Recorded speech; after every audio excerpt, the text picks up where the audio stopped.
Hello and welcome to Turno Tips. This is a series of videos designed to help you set up, automate, and optimize your Turno account. In today's video, we'll be covering our app, Turno for Hosts, and we'll be talking about its comparisons to our website. So I will mention to start that if you are just beginning your Turno journey, I would start on the computer. So go ahead and watch the rest of our Turno tips to help you get onboarded, and then once you have everything in place, the app is great for daily use. So when you first log in, we start you on the home page. This is very similar to the dashboard here on the website. It's going to show you more relevant information, so things that are upcoming. So you can see here our projects. Peggy has accepted the one for April 19th, whereas the next two are still unassigned, meaning you're still waiting on someone to accept those for you. You can also take a look at your payment history and notifications. You can also find your notifications under this bell icon in the top right corner. And then in the far right corner, we have our chat. So if you'd like to speak with your cleaners, this is where you can do so. Now you'll be spending most of your time in the Projects tab, which is this little second icon at the bottom. And we call each cleaning a project, so this is basically your calendar. So it's just a list of all of your upcoming cleanings. If someone's name is in there, for example, Peggy on this first one, that means she's accepted it and is ready to be there for you. Whereas if it says no teammate, you're still waiting on someone to accept it for you. If you pull down from this arrow at the top, you can see a broader view of the calendar.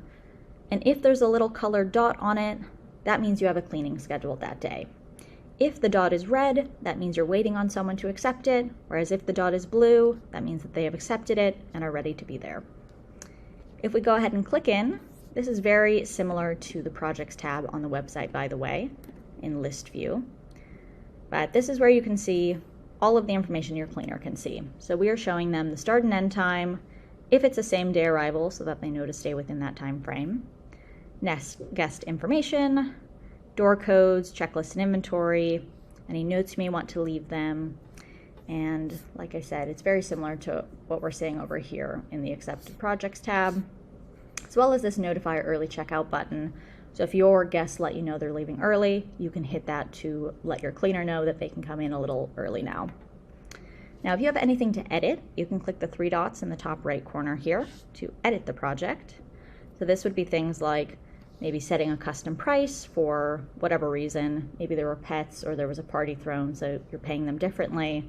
Or if you don't have another guest and you don't really mind when they come in, you can change that end date. Oh, I'm changing the months, but you can change the end date there to let them know they have a couple days in between to get there. And yeah, you can also remove the teammate. So if you don't want Peggy coming that day, you can take her off so that it opens up to someone else. And then just save all of that information. And then the last feature we have on this page is our manual project button, similar to this one over here. So by clicking the plus sign in the top over there, we can create a manual project.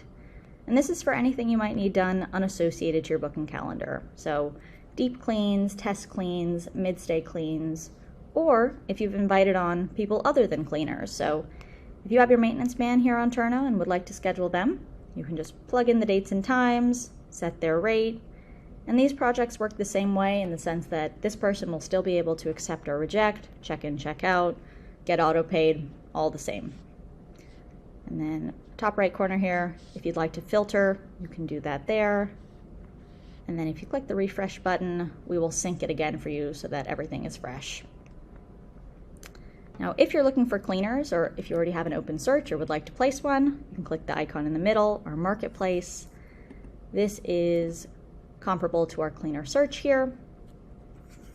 So, just fill out the relevant information about the property that you're looking for cleaners for. Oh, I'm getting stuck there. And then to take a look at the bids, just click on that green button.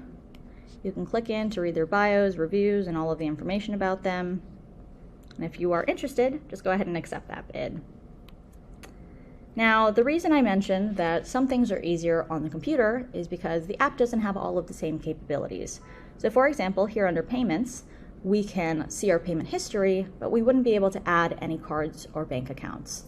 So if you wanted to do that, you would have to come here to our Payments tab on the website, and you can go ahead and add it here instead.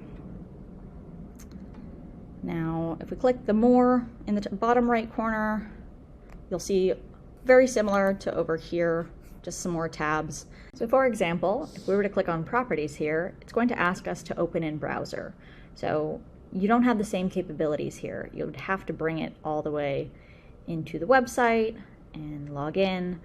It'll still let you do everything. It's just formatted a little bit differently. So typically it's just easiest to pull it up over here. So our properties tab.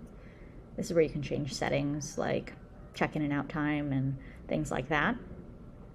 But of course, if we come back to the app here, some things you are able to do. So if we click on teammates, it's not going to pull us into the browser, but there are still limitations. So for example, Tina here, if we come into the My Team tab on our website, we'll notice that she is unadded to any properties, meaning that at the moment she has no access to any calendars. So if I wanted to give her that access, I would have to click Add to Properties and go through this sequence, but the app will not let me add her to the property.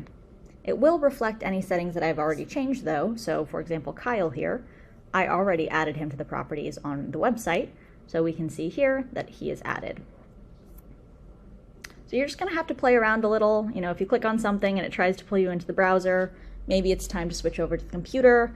But like I said, setup is definitely easiest here, and then app is great for daily use. So things like adding calendars, building checklists and inventory, and most of the stuff that we've covered in Turno tips, start on your computer.